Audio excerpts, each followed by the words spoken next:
नेता प्रतिपक्ष श्री मुकेश अग्निहोत्री जी को चर्चा के लिए आमंत्रित करता हूं। श्री मुकेश अग्निहोत्री। माननीय सभापति महोदय, राज्यपाल के अभिभाषण पे चर्चा हो रही है और अंदाजा लगाया जा सकता है, जो मेरे अभी मित्रों ने कहा, माननीय बिंदल जी ने, माननीय बलवीर जी ने,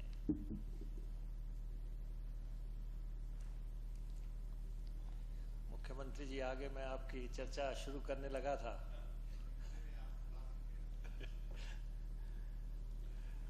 और राज्यपाल जी ने कल अभिभाषण यहां रखा और मुख्यमंत्री जी ने उसी रोज हिमाचल प्रदेश के कर्मचारियों को बड़ी सख्त और तल्ख लहजे में धमकी दी। हिमाचल प्रदेश के कर्मचारियों को मुख्यमंत्री जी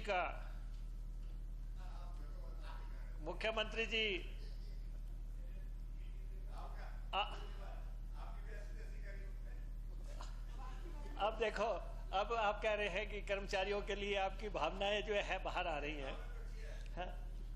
कर्मचारियों के लिए सभापति महोदय, मुख्यमंत्री जी की धमकी कल, मुख्यमंत्री जी का कल अंदाज, मुख्यमंत्री जी आप तो ऐसे ना थे, आप तो ऐसे ना थे, आपको तो जेंटलमैन ना जाने। और अब आज और अंतिम वर्ष मुख्यमंत्री को गुस्सा क्यों आता है? क्योंकि अंतिम वर्ष आ गया है, हकीकत सामने आ रही है और फिल्म का पर्दा गिरने वाला है। फिल्म का पर्दा इसलिए जो है मुख्यमंत्री जी को गुस्सा आने लग पड़ा है। और कल तो मुख्यमंत्री जी का अंदाज जो है पूरा डिक्टेटर वाला था, तानाशाह। जो आंदोलन करेगा उनकी बात नहीं मानूंगा, बिल्कुल नहीं मानूंगा, उनके खिलाफ कार्रवाई करूंगा।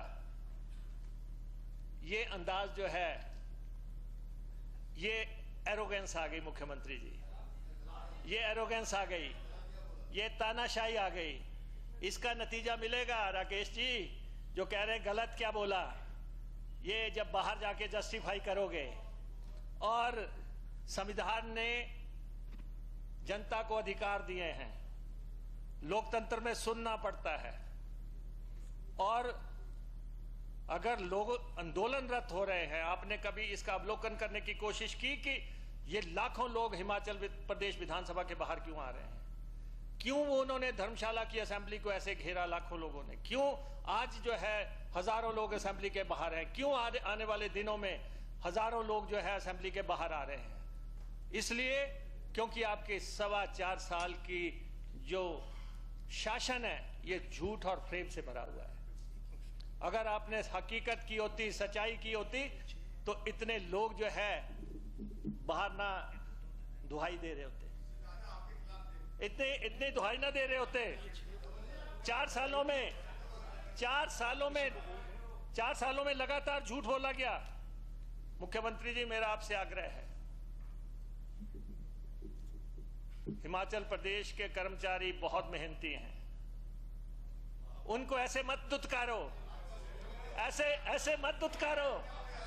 मैं आपसे आग्रह करूंगा, मैं आपसे आग्रह करूंगा मुख्यमंत्री जी, कल जो आपने कहा, आपको हिमाचल प्रदेश के कर्मचारियों से माफी मांगनी चाहिए। हिमाचल प्रदेश के कर्मचारियों से आपको माफी मांगनी चाहिए, जो जिस धमकाऊ, तल्ख और तानाशाही और एरोगेंस व्यवहार से आपने उन पे हमला किया। आज भी बाहर आंगनवाड़ी राकेश जी का संगठन लेके जो है, आप देखो पूरा भरा पड़ा है, पूरा काम नहीं है। ये सत्ता में रह के चश्मा ऐसा हो जाता है चीफ विप साहब, ये चश्मा दरअसल जो अध्यक्ष महोदय अभिभाषण जो है, जब वो अहम मुद्दों पे साइलेंट होगा तो लोग विधानसभा के बाहर आएंगे, लोग आंदोलन करेंगे, लोग पद यात्राएं करेंगे। और ये इसलिए जो है, ये जो आपने 6 मार्च 2021 को बोला था माननीय मुख्यमंत्री महोदय, अगर जो यहां बोला था अगर इसमें रिफ्लेक्ट करते जो आज फरवरी 23 2022 को आया, इन दोनों में मेल होता तो शायद बाहर ऐसी भीड़ ना होती।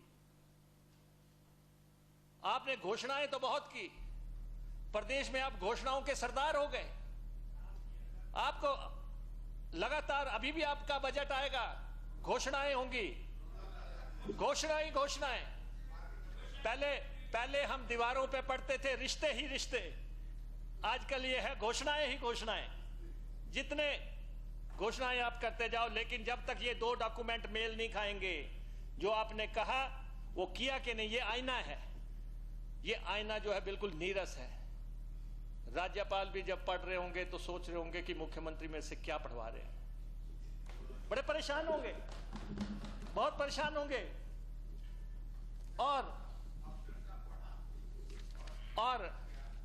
और मुख्यमंत्री जी, मैं सबसे पहले आपसे आग्रह करना चाहता हूं, ओल्ड पेंशन स्कीम की आपसे बात करना चाहता हूं। और राजस्थान की हमारी सरकार ओल्ड पेंशन, दोस्तों आप बात तो सुनो।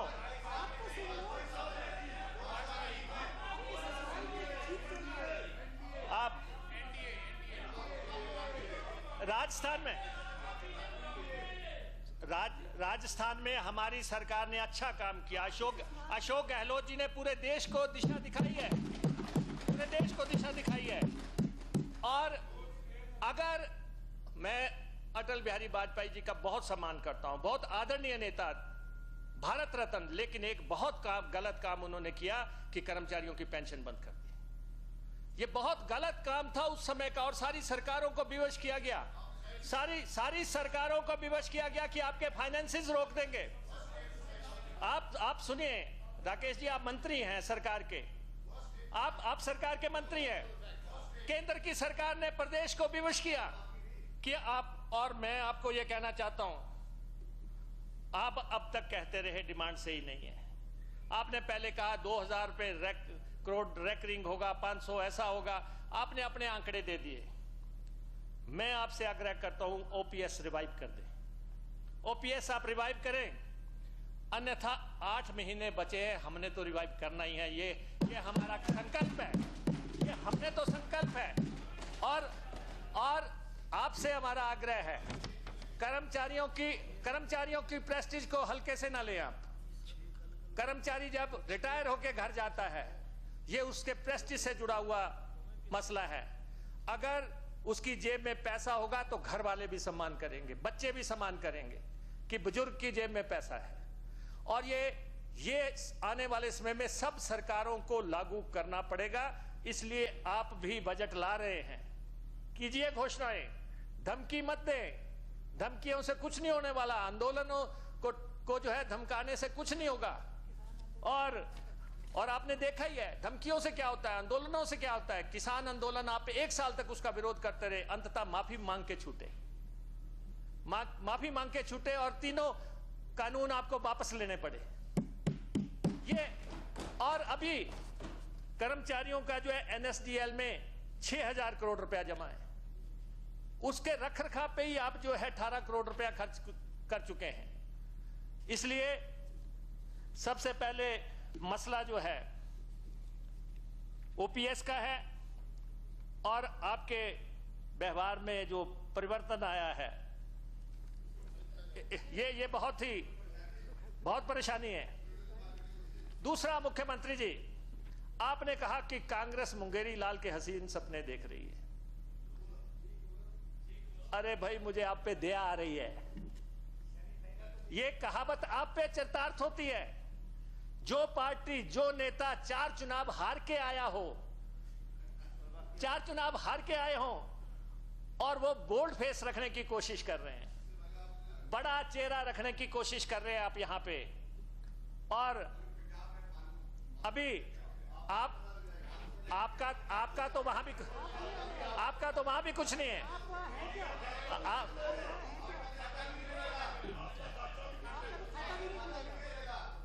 मुख्यमंत्री जी सुनिए, बेगानी शादी में अब्दुल दीवाना। पंजाब में आपका क्या रखा है? आपका क्या है पंजाब में? आपकी एक सीट, आधी सीट, और आपकी तो एक भी सीट नहीं है वहां। और अध्यक्ष महोदय, हमने मंडी पार्लियामेंट सीट इनसे स्नैच की, इनकी घर की सीट है, वो इनकी घर की सीट है। मुख्यमंत्री जी कहते इतने से मार्जिन से जीते हैं। मुख्यमंत्री जी 4 लाख का डेफिसिट पूरा करके जीते हैं, 4 लाख का डेफिसिट पूरा करके हम जीते हैं। अब आप जो है इसको कभी कहते हैं ये श्रद्धांजलि है, श्रद्धांजलि भी है तो हमारे नेता की है, हमारे नेता की है, हमारे मुख्यमंत्री की है, जिसने काम किया। अगर ऐसा भी हुआ एक सीट पे अरे कुक्का जी, एक सीट पे आपकी जमानत जब्त हो गई, ये बैठे हैं, आपकी जमानत जब्त हो गई। और मैं मुख्यमंत्री जी पूरे होशो हवास में कह रहा हूं, सुनिए जी, सुनिए कुक्का जी, ऐसा है, मैं पूरे होशो आवाज से मुख्यमंत्री जी आपको कहना चाहता हूं, शिमला नगर निगम आ रहा, आपका सफाया हो जाएगा, अभी और सफाया होगा आपका। ये जो आप कह रहे हैं ना मुंगेरी लाल के सपने, ये सपने नहीं, ये सच्चाई है। जो हम ब्याह कर रहे हैं ये सच्चाई है, और अब आपकी बधाई है, आपको जाना है, आपको इस तरफ आना है। तो इसलिए जो है मुंगेरी लाल के सपने जो है आप देख रहे हैं, और झूठ को वोट नहीं पड़ेगी मुख्यमंत्री जी। आपने एक तरफ बेरोजगारी है, दूसरी तरफ महंगाई है। हम कर्मचारियों की अगर आपसे बात करें, इसमें कर्मचारियों की वेतनमान को लागू करने में आपने भ्रम की स्थिति पैदा कर दी। आज दिन तक किसी भी कर्मचारी को समझ नहीं आया कि आपने दिया क्या, उन्होंने पाया क्या। रोज आप घोषणाएं कर रहे हैं, मैंने तीसरा विकल्प कर दिया, मुख्यमंत्री जी ने डांट दिया, फलां कर दिया, किसी के खाते में अभी तक कुछ नहीं आया। और मैं आपसे यह आग्रह करना चाहता हूं कि कर्मचारियों को किसी भी स्थिति में इस वेतनमान का नुकसान नहीं होना चाहिए, किसी भी कर्मचारी को वेतनमान से नुकसान नहीं होना चाहिए। इस ढंग से इसकी इंप्लीमेंटेशन होनी चाहिए। और आप लंबे लंबे दावे कर रहे हैं, मोटे मोटे दावे कर रहे हैं। मैं आपको यह कहना चाहता हूं, हिमाचल प्रदेश के कर्मचारियों को गंभीरता से लें। आउटसोर्स कर्मचारियों के बारे में मैं पढ़ रहा था कि आपने क्या लिखा होगा। आपने कहा कि मैंने आदेश कर दिए कि 7 तारीख को उनको वेतन मिल जाया करेगा।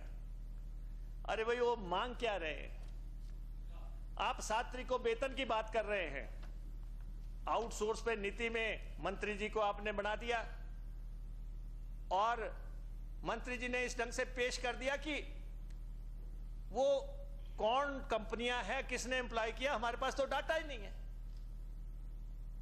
मंत्रिमंडल उपसमिति कह रही है कि हमें पता ही नहीं कौन कंपनियां जो है ये आउटसोर्स वाली हैं, कितने लोग हैं। अरे भाई, सरकारी कोष से आप पैसा दे रहे हैं, यहां जो बजट पास होता है उससे पैसा दे रहे हैं, और किसी भी ढंग से आउटसोर्स कर्मचारियों का ग्रीवेंसेस को जो है सारी जिंदगी के शोषण मत रखो, कोई नीति जरूर लेके आओ। इनका नीति बननी चाहिए कि कब ये सरकारी कर्मचारी होंगे, कब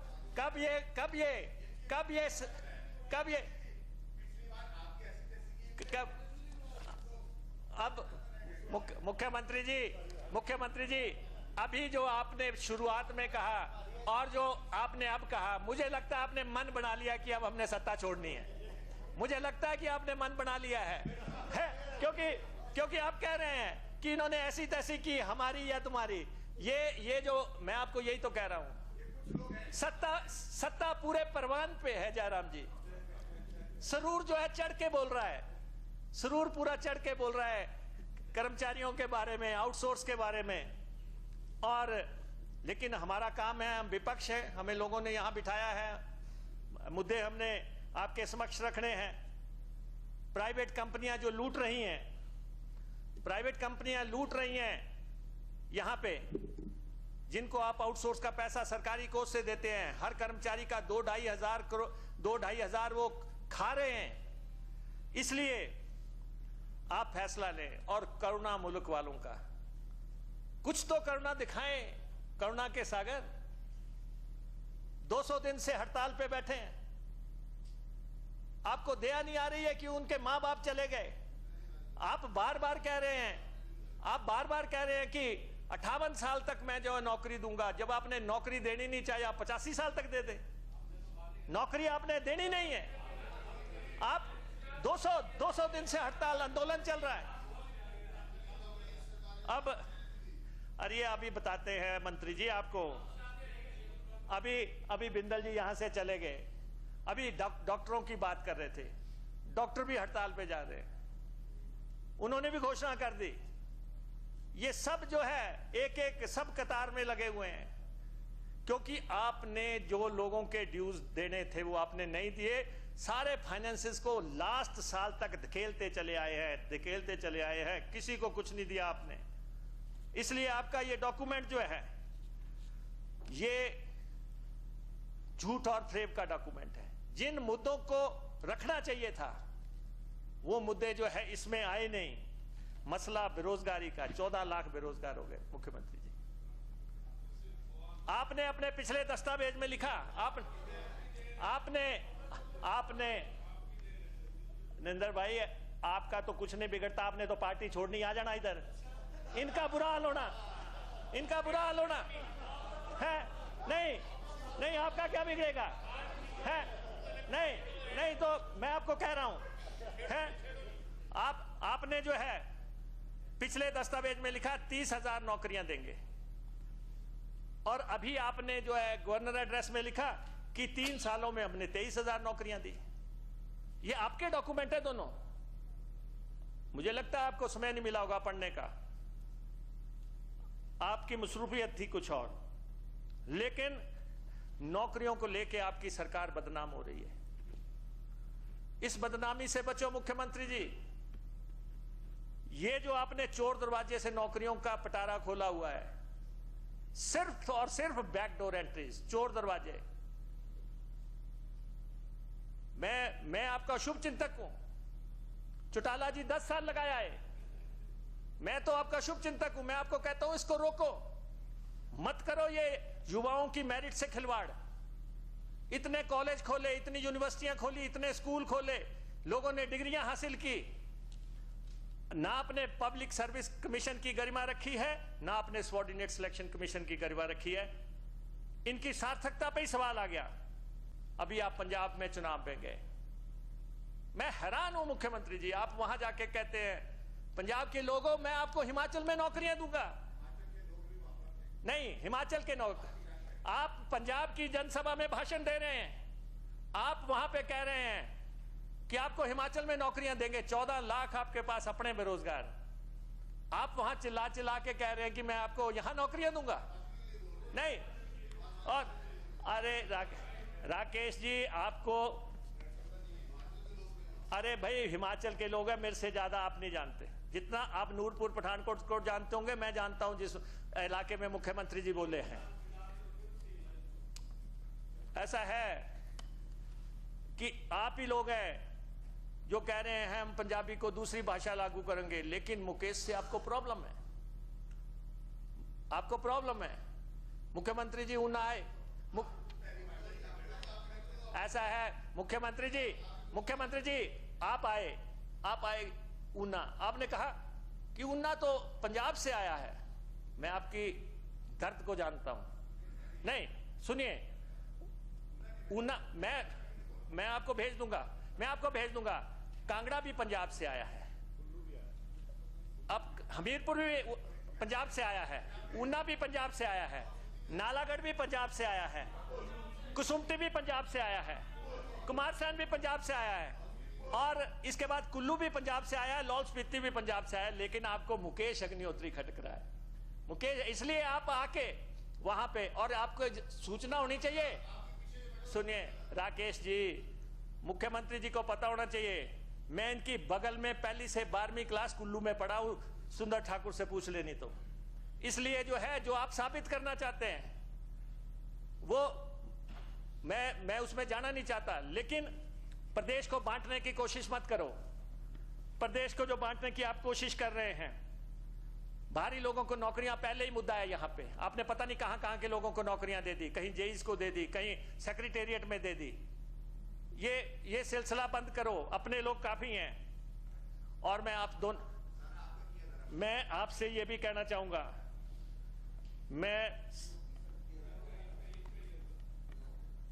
ऐसा है भैया, अगर नौकरियां हैं तो सिर्फ सराज और धर्मपुर को। सारी भर्तियां आपने 68 हलकों की भर्तियां 2 हलकों में कर दी, 2 हलकों में कर दी आपने। हजारों लोग आप 2 हलकों में भर्ती कर रहे हैं, और ये चिटों पे भर्तियां हैं। मंत्री जी, ये आपकी मंद मुस्कान बताती है। आप ये मालूम है, ये लगेगा पता। ये पक्की नौकरियों का प्रावधान करो। ये एक समय ये मुद्दा हरियाणा में भी बना था, आपने सुना था, और वहां पे आपकी दल के शासक ने वहां पे ऐलान किया था कि हरियाणा में नौकरी सिर्फ पक्की मिलेगी। और आपने जो शुरू कर दिया है, आप ये दिल बहलाने के लिए है, लेकिन नौकरियों में इतना बड़ा खिलवाड़ आज तक हुआ नहीं, ये मैं आपको कहना चाहता हूं। और मैं आपसे लॉ एंड ऑर्डर के बारे में बात करना चाहता हूं। ऊना ब्लास्ट की बात काफी हो गई, सुबह हुई सुंदरनगर शराब कांड की भी बात हो गई। नहीं, आप करेंगे, हम भी करेंगे, हमें भी कोई नहीं रोकता, हम भी इसी हाउस में बैठे हैं। और सवाब की सरकार की जवाबदेही तो होगी, कोई भी घटनाक्रम घटित होगा, क्योंकि 4.25 साल से आपकी सरकार है। मैंने आपको कहा था कि दोनों प्रकरणों में जुडिशियल इंक्वायरी ऑर्डर करो। एक में 7 लोग मरे हैं, एक में 6 लोगों की डेथ हुई है। और मुख्यमंत्री जी, मैं पूरे प्रदेश को एक नजर से देखता हूं, लेकिन मैं आपकी तरफ देखता हूं तो मैं सोचता हूं कि आप पहली कुर्सी पे बैठे हैं। मंडी में शराब पी के मरते हैं, आप 8 लाख देते हैं। ऊना में जो है लोग जिंदा दफन हो जाते हैं, जल जाते हैं, आप 4 लाख देते हैं। वो प्रधानमंत्री जी का पैसा अलग से आ रहा है। लेकिन शराब पी के मरने वालों को आप 8 देंगे, जो जल जाएंगे उनको आप 4 देंगे। इसलिए कम से कम सारे प्रदेश को एक नजर से देखो आप। और मुख्यमंत्री जी की अनाउंसमेंट है, उसके बाद भी आपने ये बात कही। और मैं मुख्यमंत्री जी पे आक्षेप नहीं कर रहा हूं ना मैं, लेकिन इसलिए क्योंकि आबकारी विभाग भी आपके पास है, होम विभाग भी आपके पास है, पुलिस भी आपके पास है। जो विभाग आपके पास है, अवैध कारखाने तो वहां चले, आपकी पुलिस को देखना था, आपकी सीआईडी को देखना था। और प्रशासन के नाक तले ये हो रहा है।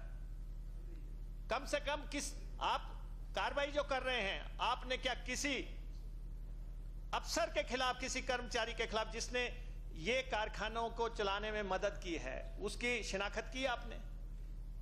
ऐसा हो ही नहीं सकता कि स्थानीय पुलिस को ना पता हो, ऐसा हो ही नहीं सकता कि एक्साइज के अफसरों को पता ना हो। बिना मिली भगत के ये काम हो ही नहीं सकते। कहां से स्पिरिट चली? अंबाला से, और कहां से जाके जो है उसको डाइल्यूट किया गया, और कौन लोग थे? इसलिए मेरा आपसे ये आग्रह है कि कोई फुल प्रूफ सिस्टम बनाओ, ये पैरेलल इकोनॉमी जो है तब खत्म होगी। इसीलिए मैंने आपको सुबह भी कहा कि शराब को के ठेकों की नीलामी करो। अंतिम वर्ष आ गया, चौथा साल आ गया, आखिर आप क्यों नहीं करना चाहते? वजह क्या है? नहीं, मैं तो पारदर्शिता रहेगी, पारदर्शिता रहेगी। जब नहीं, ऐसा नहीं रहती। आप एक बार जो है, जब नीलामी क्यों नहीं करते, आखिर वजह क्या है? जी माननीय मुख्यमंत्री,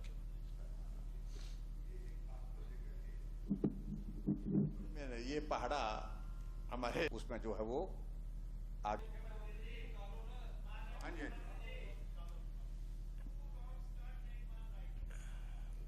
आप क्यों जस्टिफाई कर रहे हैं? आप जस्टिफाई क्या कर रहे हैं? माननीय सदस्य, अध्यक्ष मेरी बात महोदय, सुने। माननीय सदस्य, अध्यक्ष महोदय, मेरी बात तो सुनिए। अध्यक्ष महोदय, अगर 4 सालों में नीलामी होती तो आज ये जो है ठेकों की नीलामी 3000 करोड़ पे जानी थी। 3000 करोड़ पे जानी थी अगर 4 साल से। अगर ये जो मर्जी दुहाई दे, हमारा सुझाव है गलत मत करें आप। ये तो क्या नीलामी नहीं होगी? तो क्या नीलामी नहीं होगी? अरे भाई, पैरेलल इकोनॉमी चल रही है, क्या बात कर रहे हैं मंत्री जी? और नहीं, आप बताएं कि आपने तो सबसे ज्यादा शोर मचाया। आपने शोर मचाया कि ये जो कॉर्पोरेशन बनाई है डिसबैंड की जाएगी और हर साल नीलामी होगी। हाँ, तो नीलामी तो नहीं की आपने, और नीलामी ही पारदर्शिता का एक तरीका है। मैं सिर्फ इतना कहता हूं, क्योंकि स्पीकर साहब भी इरिटेट हो रहे हैं, क्योंकि अध्यक्ष महोदय ये सरकार, मैं कोई इरिटेट नहीं हो रहा हूं। ये सरकार है, सरकार लाले की दुकान की तरह नहीं चल सकती। लाले की दुकान की तरह नहीं चल सकती। सरकार सदस्य महोदय, सरकार, आप ये कैसे कह सकते हैं कि मैं इरिटेट हो रहा हूं? मैं आपको फेस रीड कर रहा हूं। मैं आपको फेस रीड कर रहा हूं। क्या फेस ठीक नहीं है मेरा? नहीं, मेरा फेस ठीक नहीं है। नहीं जी, कुछ परेशानी हो रही है। मैं ये कह रहा हूं, मैं अग्निहोत्री जी सुनिए, मैं ये कह रहा हूं कि जो बजट अभिभाषण हुआ है उसके ऊपर अगर आप बोले ये उसी का हिस्सा है सारा। नहीं, ये सारा उसी का हिस्सा है, बेहिस्सा हो रहा है। नहीं, बेहिस्सा नहीं होगा। आप सुनिए, ऐसा मुझे लग रहा है। माननीय अध्यक्ष महोदय, कोई अच्छे सुझाव दें, माननीय अध्यक्ष महोदय बोले, और मैं इरिटेट नहीं हो रहा हूं। नहीं, और माननीय आप 27 मिनट हो गए आपको बोलते। आपका आभार। माननीय अध्यक्ष महोदय, ये जो है, यही हाल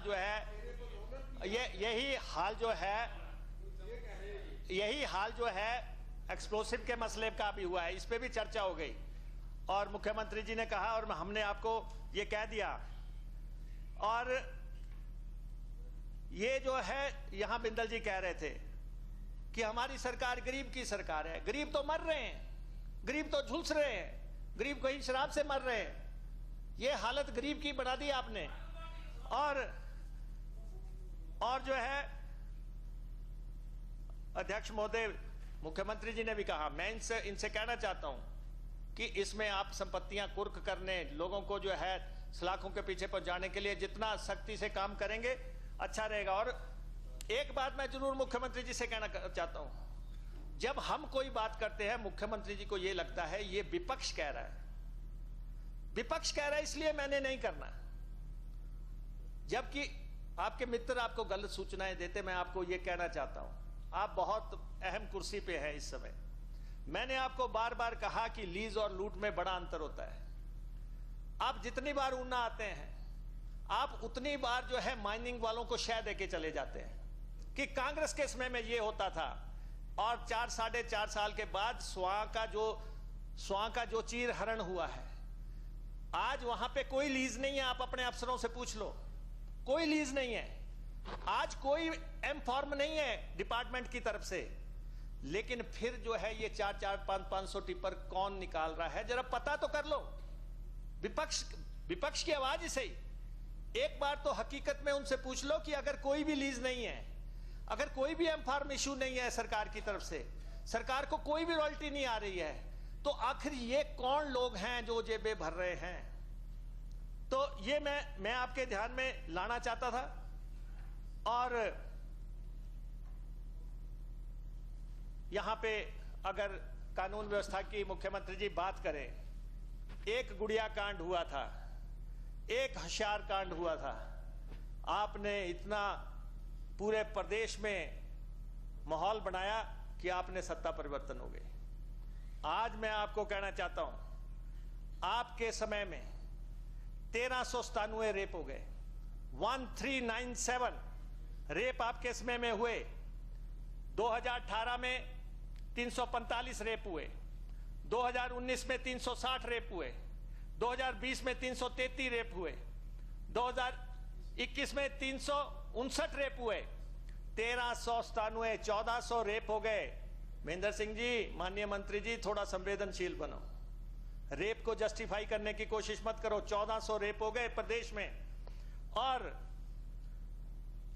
मर्डर कितने हो गए? 346 मर्डर हो गए आपके टाइम में। 346 99 मर्डर जो है 2018 में हुए, 70 मर्डर 2019 में हुए, 91 मर्डर 2020 में हुए, 86 मर्डर जो है 2021 में हुए, 346 मर्डर हो गए। एक्साइज शराब के जो मामले हैं सारे, ये जो हैं 11,288 मामले हो गए आपके समय में। 2018 में 2584 केस हुए, 19 में 2916 केस हुए, 20 में 2819 केस हुए और 21 में 2969 केस हुए। और आप चिट्टे की बात करते थे, एनडीपी एक्ट की बात करते थे और बहुत चर्चाएं करते थे। उड़ता हिमाचल तो अब बन रहा है। कितने मामले हो गए?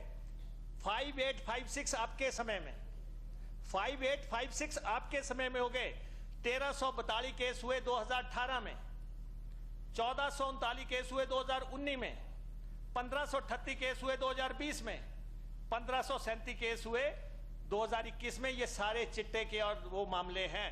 पहाड़ तक पहुंच गया, कबायली इलाके तक पहुंच गए। माननीय मुख्यमंत्री, ये बात कोई स्कोर करने की नहीं है। ये जो है ये और इसमें आप अपने डीजीपी साहब से पता भी कर लेना कि कितनी क्वांटिटी इसमें पकड़ी गई है, कितने केसेस हो रहे। सुन लो यार, ठीक है, समझ लेते हैं हम आपकी। आप हमारे पास से ही उधर गए हैं, आपने फिर कूद जाना है। और जो है मुख्यमंत्री महोदय, मैं आपसे ये कहना चाहता हूं, एक्सीडेंट्स के बारे में जरा ध्यान दीजिए। प्रदेश में एक्सीडेंट हो रहे हैं, लोग रोज युवा लड़के मर रहे हैं। आपके समय में 10,658 एक्सीडेंट हो गए। आप कहेंगे मैंने तो करवाए नहीं। आपने नहीं करवाए, आपने सड़कें नहीं देखी, आप ऊपर उड़ रहे थे। सड़कों की क्या हाल है?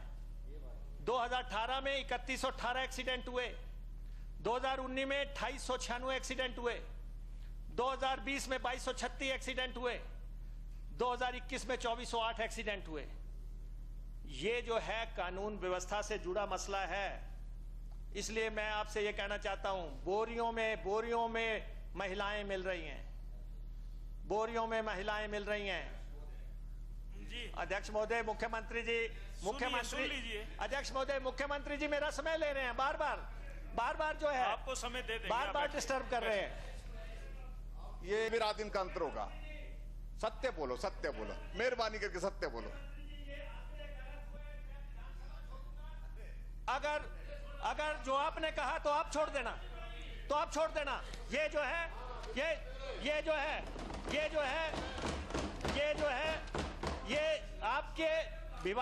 ये आपके विभाग द्वारा जो है अधिकृत तौर पे जारी किए हुए आंकड़े हैं। इसीलिए तो मैं कहता हूं, चंद लोग जो आपको घेरे हुए हैं, जो तस्वीर वो आपको दिखा रहे, उससे जरा बाहर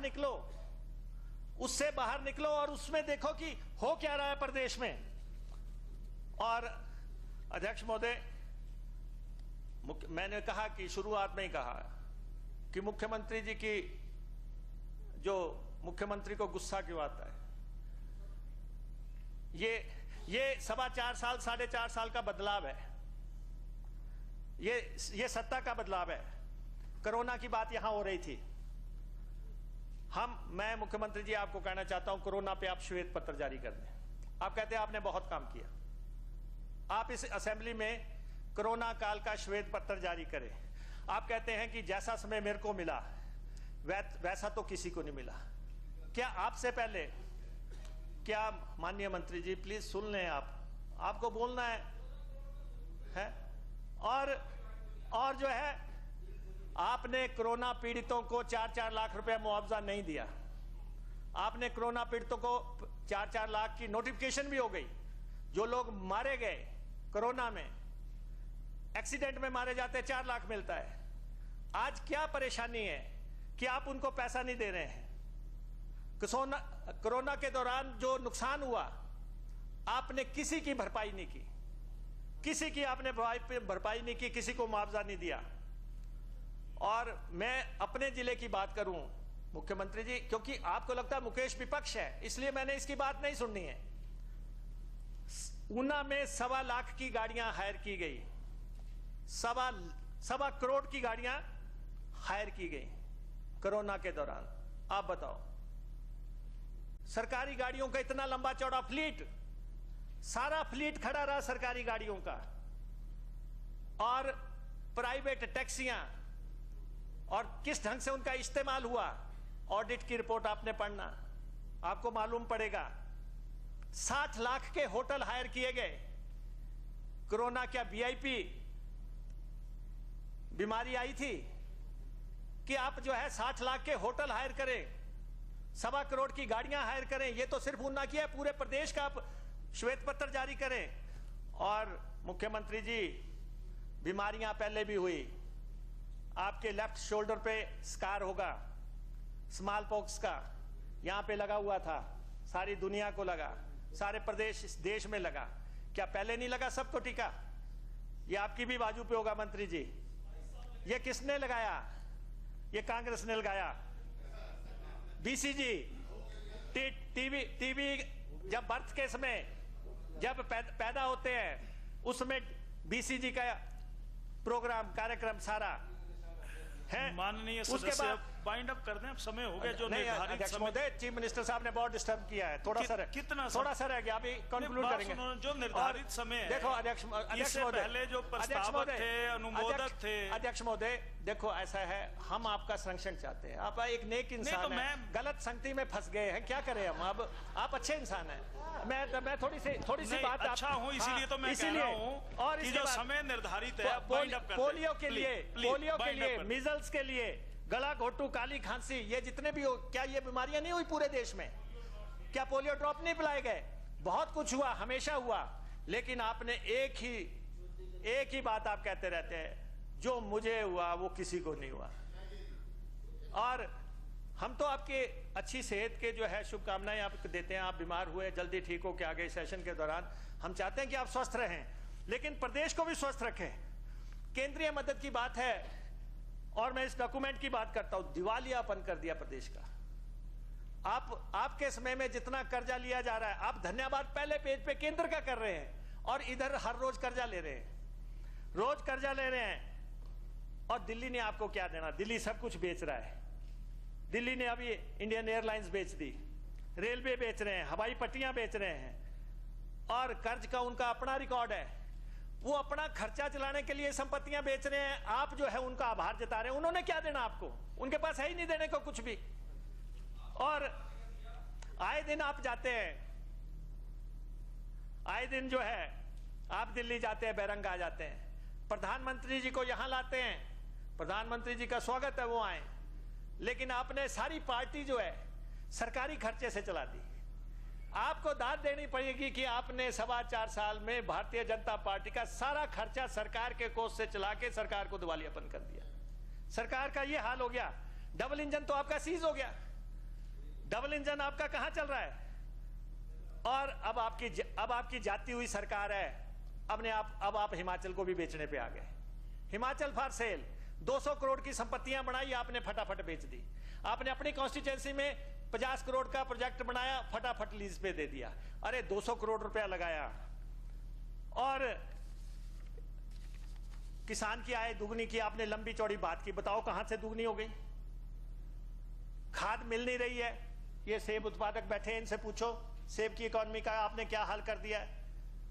और बागवान आपकी जान को रो रहे हैं। नेशनल हाईवे आपने एक नहीं बनाया, एक भी नेशनल हाईवे आपने नहीं बनाया। 65,000 करोड़ रुपए के 69 नेशनल हाईवे।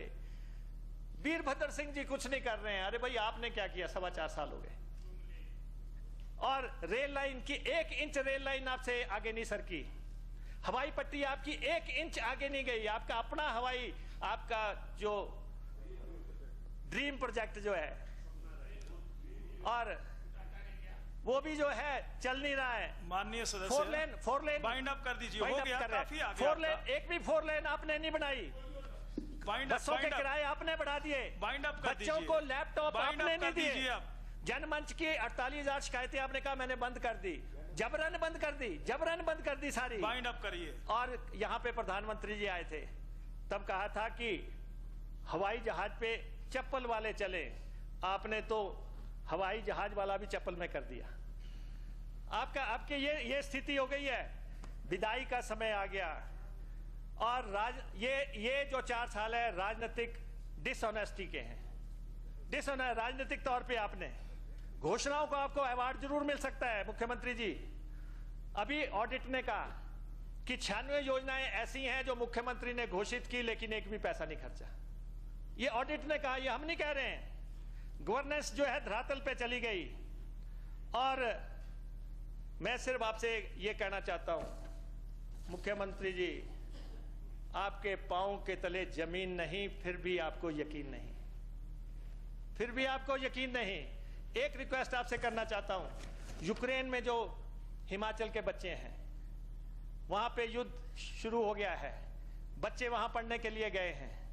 किसी भी ढंग से जो है इन बच्चों को हिंदुस्तान लाने या हिमाचल पहुंचाने का आप प्रयास करें, केंद्र से बात करें। क्या, क्योंकि प्राइवेटाइजेशन हो गया एयर सर्विसेज का, तो उन्होंने किराए भी जो है डबल कर दिए। लाख रुपया, 1.5 लाख रुपया एक बच्चे का।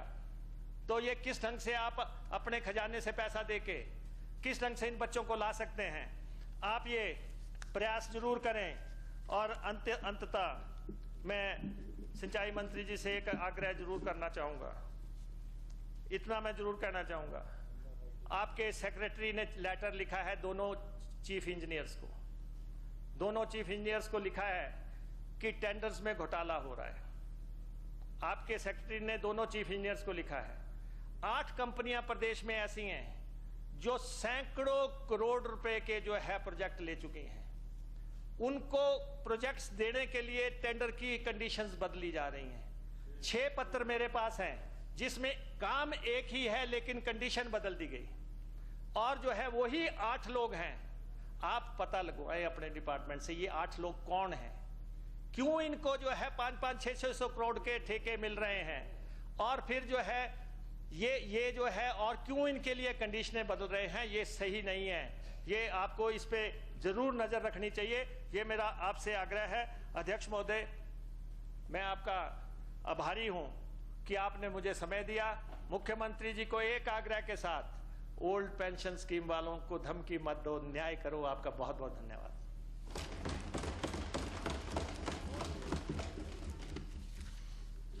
अब इस चर्चा में भाग लेंगे माननीय सदस्य श्री बलवीर वर्मा जी।